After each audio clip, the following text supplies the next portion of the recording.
where he's talking about the attack of radical Islamic across the world.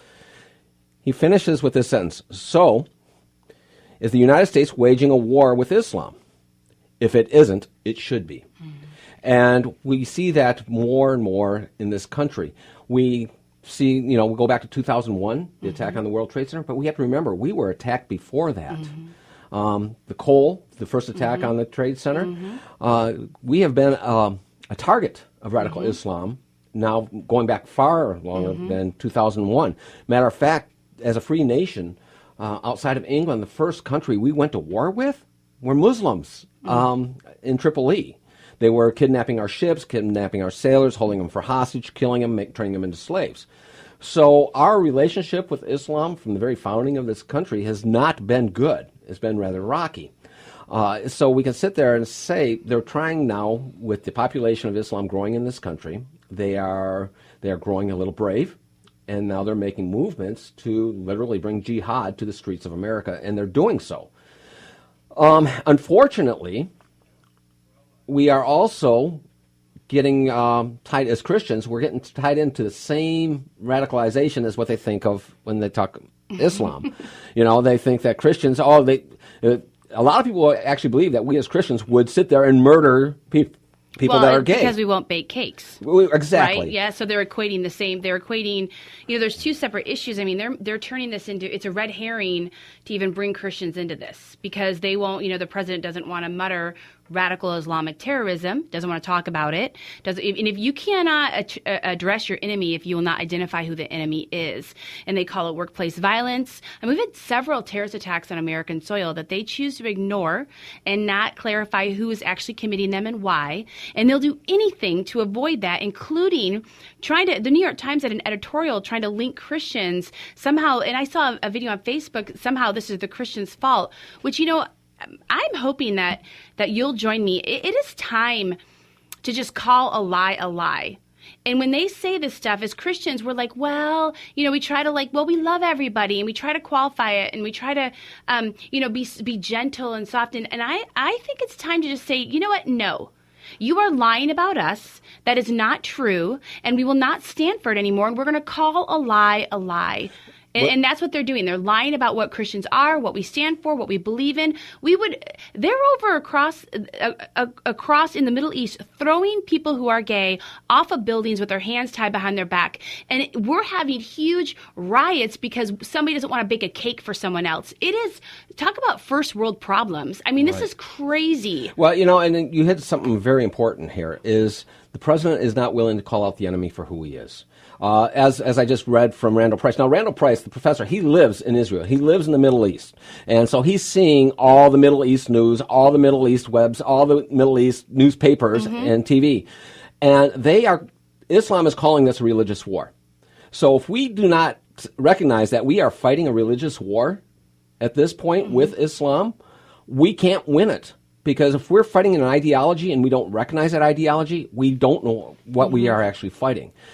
The president came out and says, what good would it do to call it out for what it is? Well, they're it's a already first step of maybe winning. Yeah, it's the first step. Exactly. The enemy's already calling it what it is. They're calling it a religious war. They are against our ideals. They're against our freedom. They're against democracy. They're against a republic. They're against anything that is good in this country. The radical Islam, and I'm going to stipulate, the only difference between radical Islam and regular Islam is the imam.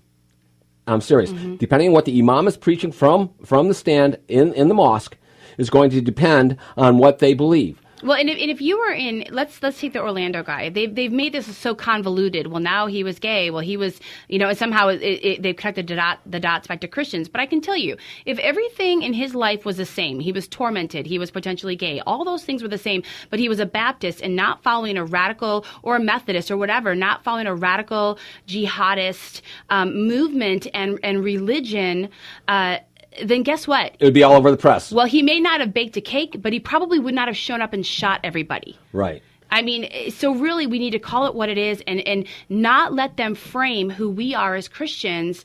They love to do that. And you know what? I'm tired of being lied about. And I'm tired of them trying to tell us that we need to change, that we are the bad guys when we are absolutely not. And they don't even have the guts to call the bad guys and point them out for who they are. Well, here's a better way, or at least the way that I would state this. I don't know if it's any better. We live in a free nation. We can disagree on things. Sure. We can disagree on who to vote for. We can disagree on who we want to do business with. Sure. We are a free nation, or supposed to be a free nation, right?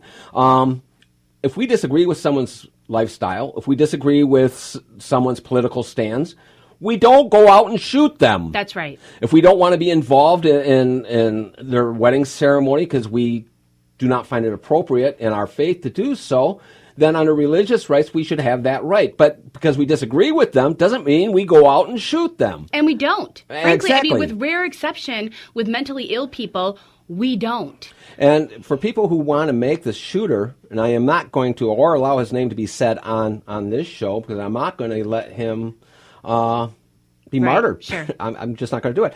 But he went out of his way through text and messages and everything else to let everyone know that he was doing this for religious purposes. And they're like, oh, we don't know why he did it. Really? The 911 calls, the texts, the Facebook posts weren't enough to tell you? So, yeah. But the bigger question now that this is all going on is the right wants to make it about what it is. This is a war on terrorism. Mm-hmm. This is a war on radical Islam. And I guess just rather than just saying terrorism, we need to throw that term in there. Radical Islam. Right. It's a war against Islam. And they declared it. That's right. We didn't declare the war. We have freedom of religion here. They said, no, your freedom of religion is not good enough. We are going to fight it. And they declared war on us. That's right. the first thing we need to understand. The second thing we need to understand is that in this war, unless we actually fight it, we will lose. That's right. You can't win a war unless you fight it. And right now we're fighting a different war. We're actually fighting a different enemy than who we're Well, actually apparently it's the inanimate object of a gun that we're at war with, if you exactly. ask Congress or listen to the media, which is insane. If I had my druthers, we'd all be armed, because guess what? If anyone in that, and they say, well, how do you know for sure? Well, if everyone or half the people in that place would have been armed, someone would have taken him out. I was listening, and I don't say this often, but I was watching a show and I was forced to listen to Oprah Winfrey. Mm-hmm. And she came out and says, granted, we can all agree that guns don't kill people, people kill people. But can we agree that we need to get the assault weapons off? Well, if guns don't kill people, what does it matter what kind of gun it is? That's right. That's and I think reality. we need to stand our ground, because really, remember, these politicians, this is just a red herring. The gun issue isn't even the issue, and they're trying to ignore what the issue is, maybe because they don't know how to fix it, maybe because they don't want to fix it, they don't know what to do, it's not politically expedient, they don't want to be framed as race. I don't know what their motivation is, but making it about the guns is not... That's not even the issue. It never has been the issue. And that, I always will remember, President Obama's advisor saying, never let a crisis go to waste. Yep. And this is just another example of that mantra being used to try to outlaw guns. And people are talking about the no-fly zone. I would encourage people to think about this. Whenever you pass a law or a policy of any kind, or give someone power of any kind, do that only when you seriously consider what happens when that power, law, or rule is in the hands of someone who hates your guts. Because if you make it that it's okay, the no-fly zone list or the terrorism list, all of a sudden those people can't get guns. Well, guess what? Homeland Security sees returning veterans, religious conservatives as potential terrorists. Do we get put on that? Do we not be able to get guns? You cannot give power to an agency or a person without acknowledging or considering that could be used against you. And if you're not comfortable with it being used against you, then don't give them the power. We live in an unsafe world. I'm going to cut you off here real go. quick, just for this. This is always a fun call. We got Walter on the line. I listened to. He calls Tyrone often. He called me last time I was on. He is always a fun call. And how you doing, Walter? Hey, I didn't know you were a pastor. Yes. I was asking Derek. I said, "Who is this pastor?" And he told me.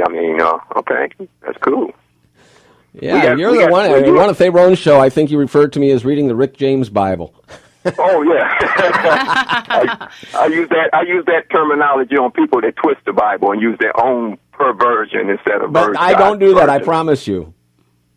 Right. I know you're quoting from the King James Bible. Well, that's kind of a little joke, but I know it. If I didn't take it that way, I wouldn't have brought it up. Right. Hey, you want to talk about Islam? Dig this, man. And, I'm coming from a black perspective, conservative, Christian. I can care less for all the titles, but I just want you guys to know that I'm on board with you guys. That's the only reason I would use I'm black. I can care less, but you can care less. I can tell too. But Islam has been birthed out of the pits of hell. I agree. They were born out of hell. They got a false revelation from a false angel that don't exist.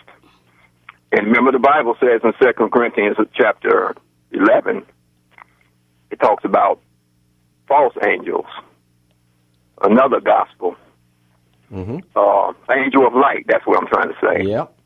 I want to, first of all, I know for a fact, Walter, you read the Bible, because you said 2 Corinthians, not 2 Corinthians. Well,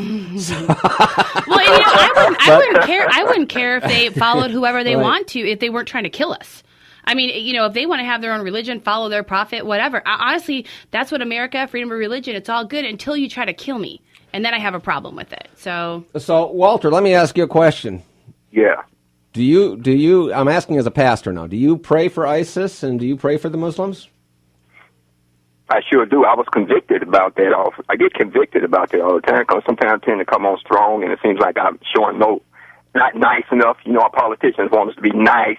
Some churches want us to be too nice. That's our problem with politics. That's why Donald Trump is not nice, and he's risen to the point where he's at because he had to warn Mitt Romney when Mitt Romney was going against Obama that, why are you calling Obama a nice guy, Mitt Romney? He had to correct Mitt Romney. That's the problem, y'all. We got too many nice people. And yes, as a nice Christian, I pray for them because that's commanded to pray for them. First Timothy chapter 2, verse 5, 3 to 5, whatever, and it says, first of all, that prayers and supplications be offered up to who? Those in authority. Mm-hmm. And I would be sinning against God if I didn't. But it's not the sloppy agape type of stuff either. I know it's Christians, sloppy, you got to show love, got to be nice. That's sloppy agape. Yep. Show love to your enemy that's trying to beat you down. Yeah, I point to people that the Apostle Paul, he wasn't always so nice, was he? Just ask Peter. Right. Paul was willing to call out a problem when he saw it. We have to be willing to do the same. I want them to be saved. That's our desire, that they be saved, their eyes be open, and they are getting saved, mostly in other countries. The problem is, you remember Obama? Let's take a little trip down memory lane. I don't forget nothing, though. And the Holy Spirit reminds us as Christians of things that were said. Jesus said that would happen. Mm-hmm. I bring things to your remembrance. You remember Obama? Do people really know how evil that man is? Let's talk about the sin nature. He's not a Christian. If he's a Christian, the devil's a Christian. Okay, let's get that straight. Just the statements he made alone, and like you guys mentioned about knowing them by their fruit, his fruit is corrupt, 100%, as far as I'm concerned. But he made a statement about if my daughter had a baby, you think if my daughter came up pregnant, do you think I would punish her with a baby? What was he promoting? Mm-hmm. Right. Murder. Yeah, absolutely. Right. Absolutely. That's part of his fruit, his character, evil. What person if I was a sinner, I wouldn't have made such a statement like that. And this person claiming to be a Christian, Obama is the biggest deceiver, biggest fraud that's ever been perpetrated upon America in the form of a president. Well, and I guess in one sense you're right, because at least with Hillary Clinton, we know what we're getting. We have a little more proven track record of her character and her spiritual walk or lack thereof. Well, Hillary, I mean, if I was ever a Democrat, and I wasn't, not in heart, but I would say when Hillary said that this nation needs to redo the way we deal with religion, I'm trying to remember her exact words, but basically we had to rethink our stance on religion in this Well, country. they're trying to undermine the First Amendment, the Second Amendment. They're going after all of them. They think it's a living document that needs to be changed to suit their needs. If I was to sit there and say if there was any amendment in the Constitution that I would like to see changed, is the one that's actually done the most damage. After it did the initial good, it continued after the initial good, it did a whole lot of damage, and that's the 14th Amendment. Because there's a line in the 14th Amendment about